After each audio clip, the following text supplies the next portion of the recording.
Salut à tous, je m'appelle Antoine Caron et je suis heureux de vous accueillir sur cette chaîne dédiée à la pêche. Ici, je partage des astuces sur la pêche, le choix des appâts et des leurres, et j'aide également les débutants. Abonnez-vous pour rester toujours au courant. Et maintenant, passons au sujet du jour. Bonjour à tous. Dans cette vidéo, je vais vous parler de la pêche du brochet en été et vous donner des conseils sur les meilleurs coloris de leurre à utiliser.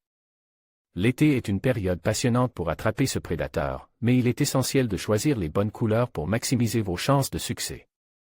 Je vais partager avec vous mes expériences, des astuces pratiques et quelques exemples de leurres qui ont fait leurs preuves. Restez avec moi pour découvrir comment optimiser vos sorties de pêche cet été. Écoutez cet article. Les coloris naturels. Parmi les différents coloris dits naturels, une certaine sélection est adaptée à la saison estivale. Lorsque les herbiers poussent, sous l'effet de la température élevée de l'eau et de la durée d'ensoleillement, les brochets vont y cacher pour chasser et se protéger. Une grande partie des poissons blancs s'en servent également pour se nourrir et profiter de l'eau qui est plus fraîche et oxygénée.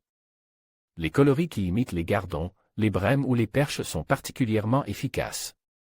On peut donc dire que le blanc, le gris et le vert sont les premiers à choisir. Il peut également être intéressant d'essayer de se rapprocher au maximum de la couleur de l'herbier que l'on pêche, car certains poissons, comme les petits brochets, s'y camouflent très bien.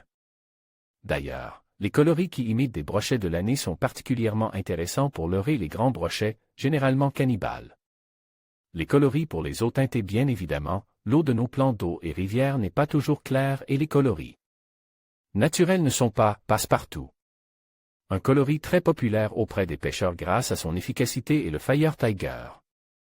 Ce coloris est simplement l'imitation de la robe d'une perche à laquelle on a grandement augmenté les contrastes en y peignant des couleurs très visibles. Le Fire Tiger est donc un coloris à toujours avoir dans sa boîte pour pêcher le brochet, aussi bien en été que durant le reste de l'année. Il existe également d'autres coloris comme le chartreux ou le kibinago, souvent agrémentés de nombreuses paillettes pour refléter la lumière. Toutefois, mon coloris préféré pour pêcher le brochet en eau teintée est appelé le coton candy. C'est un coloris composé d'un dos violet et d'un ventre jaune, particulièrement efficace grâce à son contraste parfait. Si vous n'avez encore jamais regardé ce que l'on appelle un cercle chromatique, je vous le recommande pour choisir vos coloris pour les eaux teintées. Dans ce cercle chromatique, on retrouve également les meilleurs contrastes sur un même leurre qui sont le rouge, vert et le bleu-orange. Pour en savoir plus, il est de plus en plus répandu dans le monde de la pêche d'utiliser des coloris UV. Toutefois, une grande majorité des poissons carnassiers d'eau douce, brochets, cendres et black bass, ne possèdent aucun récepteur à ondes ultraviolettes dans leurs yeux, pourtant très développés. Comme pour nous, humains, le brochet ne perçoit pas les UV, mais perçoit en revanche ce que l'on appelle la luminescence.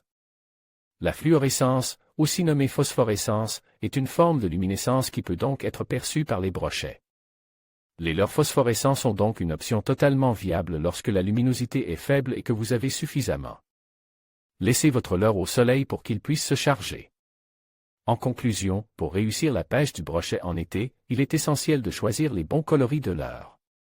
Les teintes vives comme le jaune et le rouge attirent l'attention dans les eaux claires, tandis que les couleurs plus naturelles comme le vert et le brun se révèlent efficaces dans des conditions plus troubles.